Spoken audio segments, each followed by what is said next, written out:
Hello, everyone. I am Jim Collison, Gallup's Clifton Strengths Community Manager. And I'm Jillian White, our lead subject matter expert for Clifton Strengths here at Gallup. Jillian, great to be with you today. Always a great day to be with you. Thanks for coming out today.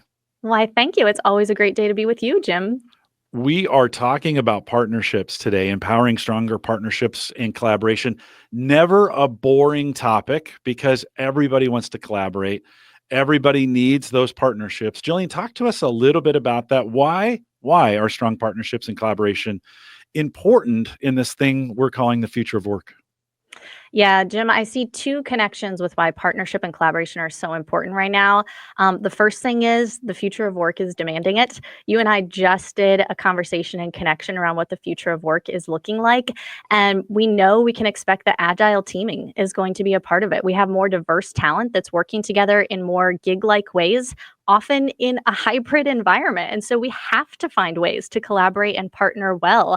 And when teams play to their strengths, we know there's increase in productivity, profitability, resilience for those teams. So current and future of work is really demanding it. And I would add a second one that is just a little closer to the human reason behind it.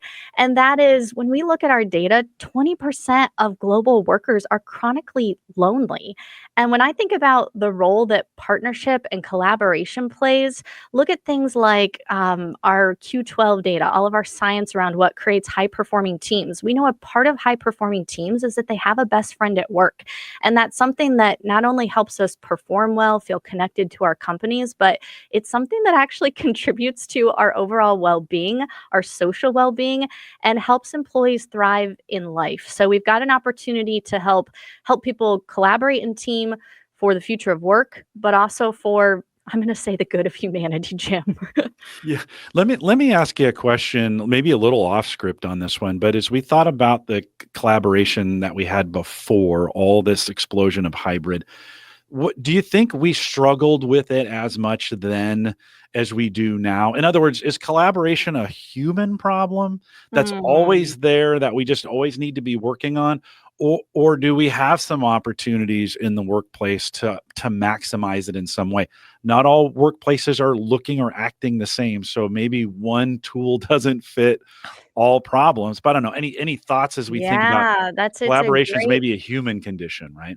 Yeah, well, and I think what technology has done, as good as it is, it's also accelerated what was already there, or maybe exposed what was already there.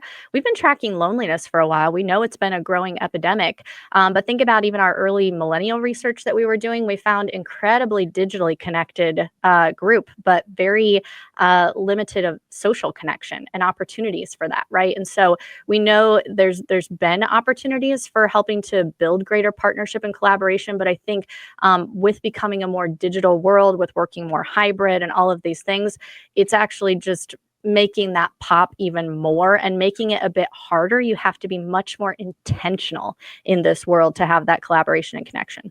Yeah, I agree. We have some tools, we have some thoughts around partnerships and thinking. The reason I asked that question is because in the world we live in now, it's all the agility at which we move, the speed at which we move is very, very fast, but it doesn't mean it's impossible. So as we think about great partnerships, even today, we can make great partnerships. What do those look like, Jillian? 100%, Jim. It's fun, by the way, to even think about, how we partner on this, or Yeah. anybody listening in, think about who your best partner is. I have found myself going back to some of our initial research that we published in our book called Power of Two. And a lot of that was studying what makes great partnerships. And in that research, we saw 8 different dimensions. So when we think about how to actually create great partnerships, it's helpful to go back to that research. Let me refresh us on a few of those things here. Jim, you may have some insights to share. I know you've done tons of interviews with people through Called to Coach and get to hear strengths come to life across partnerships, across teams, and through leaders. But go back. What are those 8 dimensions of powerful partnerships? One of the first things we know is that great partners have complementary strengths. And so there's an element of when we partner with somebody, we recognize I bring something to the table that you don't, and you bring something to the table that I don't. We do not have to be well-rounded, but we're more powerful when we're bringing our 2 strength sets together. The second thing we know, powerful partnership, is that you become partners when you have a common mission. This is true in life and in work. You've got to have something that unites you and something that allows you to even make some self-sacrifice at points for the good of what brings you together. The third thing we see is actually great partners have a sense of fairness.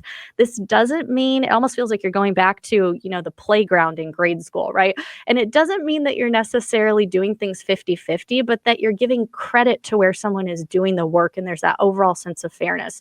And then the fourth one in here, Jim, you might have some insights on this one as well, is a level of acceptance that actually comes out in great partnerships.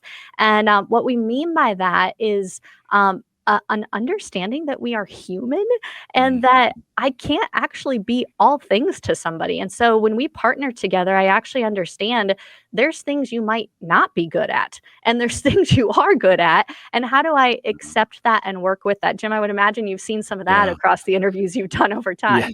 Well, we see that a lot. And, humans are really good at differentiating very, very quickly. That's what's made us who we are.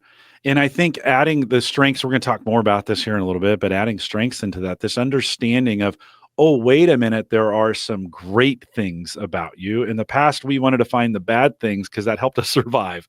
Today, right, in the modern workplace, we can think about, oh, wait a minute, our differences actually make us better together, right? Instead I of having love to that. fear each other. So I hear a lot of that. That's that aha moment some teams have where they begin to go, oh, wait a minute. If I just took advantage of those instead of fought against them, we can work together and collaborate. So that's what I hear a lot of out there.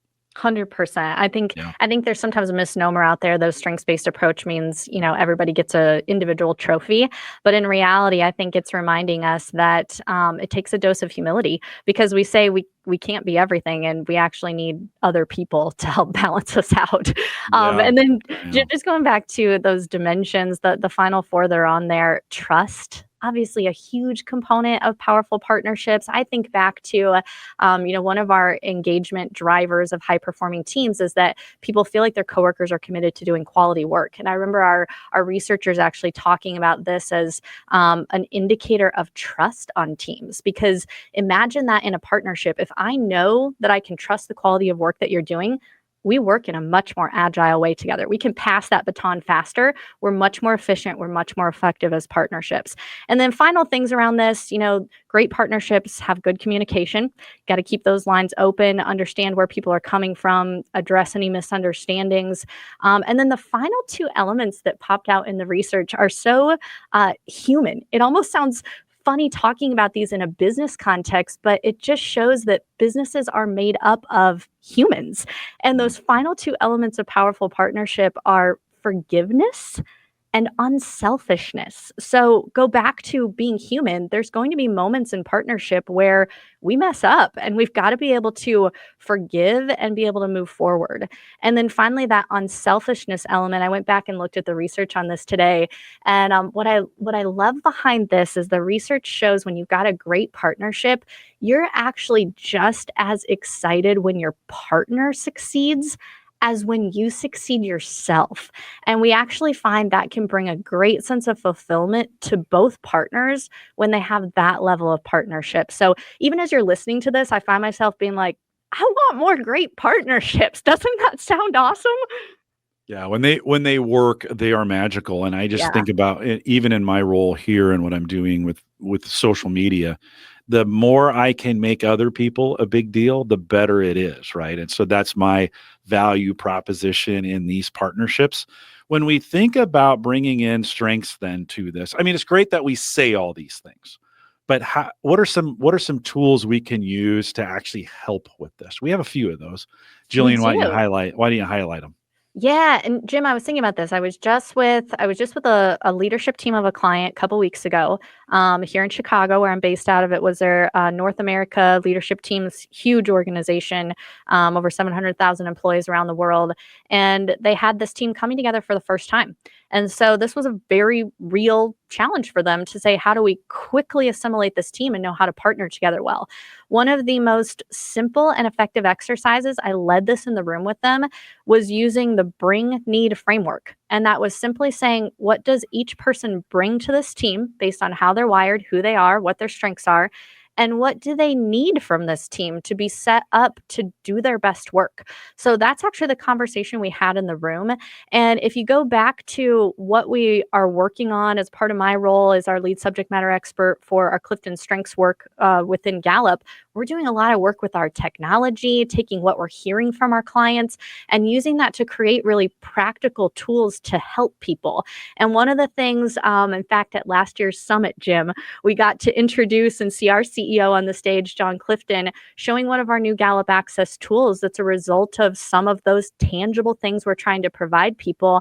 And what we put into that tool is an easy way for people to share their strengths with someone else, for an opportunity to be able to pull up our strengths side by side. So, Jim, we've got your strengths and my strengths on the screen. And all of a sudden we go, Jim, what do you bring and need in this conversation? Jillian, what do you bring and need? And so we're hoping that things like that technology and what you have access to in Gallup Access actually helps support the conversations, which drives the relationship, which drives the partnership. That's an easy starting place. Yeah, and I think it's a lot easier than people think to go through that. You can do that. Let's you and I try this really quick. We did not practice this in advance, but let's try this. I think as we're doing this exercise today, you and I creating media to help people. Um, what I bring through Activator and Woo is energy and influence. Here in the moment, in the day, that's what I bring for you. What I need from you, Jillian, is your expertise. I need your focus. I need your discipline. I need your knowledge and all the expertise you have, because I want you to shine on this stage and help people, right? That's what I want at the end. I want to help people be better. You'll bring that for me. I can't do that. What would you say? What do you bring and what do Oh, you need? I love that. Well, first of all, I'm going to connect. We said great partnerships have a common mission. You're speaking to my responsibility and belief Mhm. in saying you want to help people. That's why I do what I do. I love helping people be stronger leaders, create better cultures, create better teams, create better lives. So that's, I think, a common mission in our partnership. And if you look at my strengths, achiever, input, learner, belief, responsibility, what do I bring to our partnership? What do I bring to this conversation? I bring purpose with my belief. I bring some passion with some of my 6 through 10, having some positivity, woo, all of those kind of energy strengths with them. And I bring expertise, input, and learner. What do we know about those two? You smash those two together, they like to go deep. They like to bring you insights. So in some ways, I think that's a really great partnership. If I look at what I need, sometimes because those strengths go so deep on things, I need somebody who can have a little activation like you, who says, okay, Jillian, let's move to the next thing. Let's make that tangible. Let's make that practical, right? And somebody who can help kind of keep the conversation moving and get to the insights. That's great. I think as we wrap this up, I would add a ninth component to those eight Oh, and say oh. recognition is important for this. So let me recognize you. Thank you for putting the notes together. Your responsibility made sure we had notes today. And thank you for the work that you do for us. I appreciate it. It's great partnering with you. With that, Jillian, why don't you wrap this for us? Maybe a 1 minute wrap of how do we bring this all together and encourage folks today? Oh, well, thanks, Jim. I'm gonna point that back at you too. So you've done such an amazing job just creating a true community of strengths practitioners through all the work that you do with Called to Coach. And today is just a tiny little nugget of that. So it's fun to get to partner with you, and all of those skills that bring a community together. Um, I would just say, encouraging everyone who's listening to this, think about once again your simple starting point. Use that bring need framework, and just the next person who you're partnering with, do exactly what Jim and I did today. What do you bring? What do you need? Help people take that conversation between an individual and their manager, between a team and another team. That simple conversation will be incredibly effective in helping us think about how to partner better and collaborate together around our strengths. Jillian, love that. Thanks for joining me today. For those listening, if you'd like any help with this or have any questions, contact us. We want to thank you for listening today. And with that, we'll say goodbye, everybody.